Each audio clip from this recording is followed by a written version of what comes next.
투표라는 게 맞다. 이상입니다. 예, 신성범 의원님 질의해 주십시오. 네, 경남 산청암양거차 합천의 신성범 의원입니다. 지금 우리 후보자와 27대 후보죠. 사장 후보고. 네. 국회 청문회는 언제부터 된 걸로 기억납니까? 사장 후보자에 대한 KBS 사장에 대한 후보에 대한 정확히 모르겠습니다. 22대 고대영 사장 때부터 2015년. 그러니까 고대영, 양성동, 김의철, 박민 사장 후보자가 전부 다 이 청문회 과정을 거쳤어요. 당시에 저도 기억나는데 KBS 직원들 사이에서는 왜 우리 사장 후보자가 국회 청문회에 나가야 되냐는 논리도 많았지만 일부에서는 저 같은 사람 포함해서 국민적 신뢰를 높이는 길이다. 사석에서는 우스갯소리로 KBS 사장이 국무총리급으로 올라갔네라는 소리를 했던 기억이 있습니다. 그만큼 KBS 사장은 뭐 KBS의 얼굴이라는 표현보다는 국민 대표적인 공영방송의 대표자다는 하나. 두 번째는 왜 공영방송이 중요하냐? 국민의 일상생활과 사고방식 형성에 중요한 굉장히 영향력이 크기 때문이죠. 모두 명심 잘 알고 계시리라 믿습니다. 지금은 뉴스 시청률이 굉장히 떨어졌지만 한때는 30%에 넘어갔고 모든 것이 판별 기준이 어떻게 보면 남녀노소를 막론하고 뉴스를 통해서 KBS라는 어떻게 보면 시각을 통해서 세상을 봤던 그런 시대에 있었습니다. 잘 알고 계시죠? 네. 그만큼 사장의 업무가 그만큼 중요한 겁니다. KBS 사장이라는 게. 다시 한번 말씀드리고 저는 뭐 다른 것보다도 KBS가 위기 상황이라는 이야기를 많이 듣습니다. 그런데 사장을 지원하면서 후보자가 냈던 경영 비전 내용을 보니까 우선 재정 위기 극복을 위한 경영 핵심이라 하고 첫째 수신료 징수 체제를 안정화하고 둘째 제작비 확보 시스템을 마련하겠다. 그리고 인력과 조직을 효율적으로 운영하겠다고 정리를 해놨더라고요. 저는 뭐 괜찮게 보는데 한번 보시죠. 지금 KBS의 수신료 문제는 이제 지난 7월부터 분리 징수가 진행된 이후에 KBS에서 예상했던 감속 폭보다는 크지 않아요. 지금 KBS에서 낸 자료를 보면 올해 수신료를 아마 목표를 4,407억 원으로 잡았는데 지금 KBS에서 사장 후보자에 대해서 파악해 보시니까 올해 얼마쯤 될 것 같아요? 올해 수신료 수입 예상액은 6,300억 정도입니다. 얼마? 6,380억 정도입니다. 그러니까 제 기억에 KBS 역대 수신료 수입이 가장 많았던 기록이 7천억 원 정도였어요. 네. 그러니까 분리징수 됐다고 해서 다행히 그렇게 떨어지지 않았다. 여기는 결국은 2,500억 원이라는 숫자 그리고 분리징수를 청구하는 내용의 복잡함 이런 것 때문에 막 국민들께서 이해하고 넘어가는 측면이 있다고 봅니다. 두 번째, 지금 NHK하고 BBC를 이야기 많이 하는데 지금 후보자는 이제 런던 특파원 했으니까 BBC의 시청률 수신료가 얼마였어요? 기억납니까? 환율에 따라서 좀 차이가 나는데 24만 원에서 25만 원 사이입니다. 그 연간 24만 원, 네. 현재 28만 원이에요. 159유로 월 이렇게 돼 있고 NHK는 얼마인지 기억나요?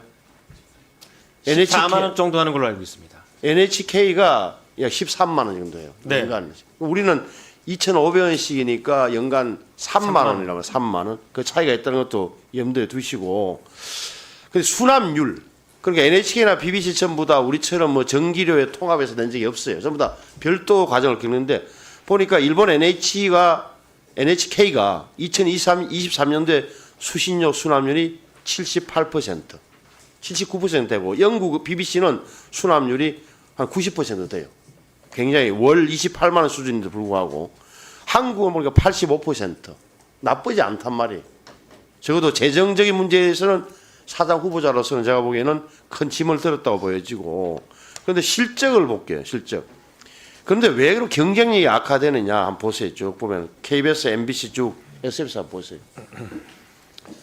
영업 뭐 아주 결정적인 게 제가 보기에는 직접 제작비 쭉 보세요. 이게 언제부터 됐느냐 보니까 그 2018년도에 양성동 전 사장이 취임하면서 제작비 현실화를 팍 시켜줬다고. 이게 구성원들로서는 굉장히 사이가 올라갔지만 프로그램 제작비가 일괄적으로 올라가다 보니까 전체 비용의 과다 지출이 매년 양승동 사장이 2번 하는 동안 매년 올라간 거예요. 그러면 어떻게 보면 이 프로그램의 성과 평가를 하고 좀 보상 시스템이나 징벌이 가해졌어야 되는데 전체적으로 다 올라간 거예요.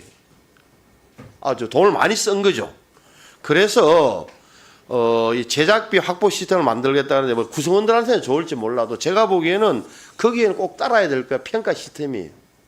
동의하시죠? 네, 동의합니다. 또 하나는 인력과 조직의 효율적 운영을 말씀하셨는데 뭐 흔히 하는 말로 방만 경영이라는 표현을 얼마나 많이 들었습니까? 제가 있을 때도 듣고 했는데 이게 조직과 인력 배치의 효율화, 미래를 위한 사업 발굴 모델 이게 결국은 이제 KBS가 수신료와 광고 수입만으로는 살아갈 수 없다는 게 증명이 됐는데 혁신이 가능한 새로운 KBS의 비즈니스 모델, 조직 운영 모델을 뭘로 생각하고 있습니까? 짧게 좀 이야기해보세요. 핵심만. 네, 수신료를 받는 공영방송이니만큼 공영방송 서비스는 그대로 유지하고 강화하겠습니다. 하지만 상업적으로 수익을 낼 수 있는 부분도 조직을 만들고 인력을 투입해서 수익 모델을 적극적으로 창출하겠습니다. 이 컨텐츠를 통한 수익도 괜찮고요. 저희가 가지고 있는 자산을 활용한 수입 모델도 고려하고 있습니다. 그 비즈니스 또 하나는 지금 국회 앞에는 KBS 영구동 있잖아요. 영구동. 옛날 이 아파트였어요. 기억나죠? 네. 아파트를 이제 KBS 갖고 있는데 이게 굉장히 오래된 50년 된 것 같아요. 내가 보니까. 뭐 성년도 나온다는 이야기 들었는데 한때는 제가 듣기로도 4억을 여기에다 KBS 4억을 새로 짓겠다는 이야기도 했고 돈도 마련해서 한때는 한 2,800억 원 정도 돈도 마련했다 그러는데 당시에 비실장 하셨죠. 고대영 네. 2,800억을 마련하지는 않았고요. 전체 건축비가 2,800억이었고 1,200억 현금을 만들어서 시작했었습니다. 그 돈이 지금 남아 있어요? 다 없습니다. 어디 썼어요? 그 사장이 바뀌면서 이 신청사 사업 계획이 무산된 걸로 알고 있습니다. 그러니까 이렇단 말이에요. KBS라는 뭐 조직 이런 건데 그래서 저는 이제 지금 보면 전국에 본사 지역 방송국 건물이 몇 개나 됩니까? 총국이 9개고요. 을지국이 9개입니다. 그러니까 이것도 꽤 오래됐잖아요. 저도 지방 다니면서 들어가 보면 굉장히 오래됐는데 을지국은 좀 노후화되어 있습니다. 노후한 건물, KBS의 영구동 문제 이런 문제에 대해서는 좀 잘 살펴보시기 바랍니다. 예를 들어서 그때 우정사업본부 우리 저 우체국을 총 우정사업본부는 여의도에 포스트 타워를 세워서 임대하고 있잖아요, 그죠? 네. 그런 방식. 그러니까 KBS의 재원 마련, 또 경영, 수신료에만 의존할 수 있는 상황에 대해서는 물론 이제 제약 조건은 많을 거예요, 공영방송으로. 하지만 생존의 위협을 받는다면 사장으로서는 특단의 조치를 좀 내리는 결단이 필요하다고 봅니다.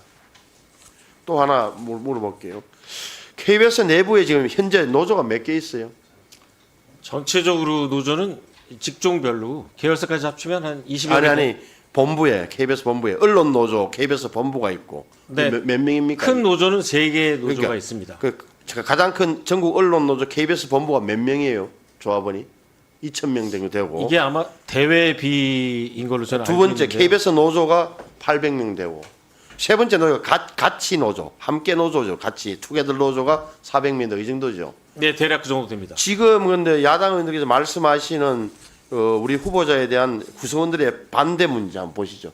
이 문제는 그러니까 다수 노조인 한 건데 굉장히 반대가 많아요. 그래서 저는 사실은 KBS 생활할 때 아시는 대로 KBS 당시하더라도 파업을 하거나 하더라도 파업에 찬반했거나 하는 이유로 나중에 인사 갈등을 겪은 적도 없고 다른 방송사는 뭐랄까 결과에 따라서 여야가 정치권의 여야가 교대되듯이 굉장한 엄지가 양지되고 양지가 엄지되는 그런 인사 파동을 겪었지만 적어도 KBS만큼은 그러지 않았어요.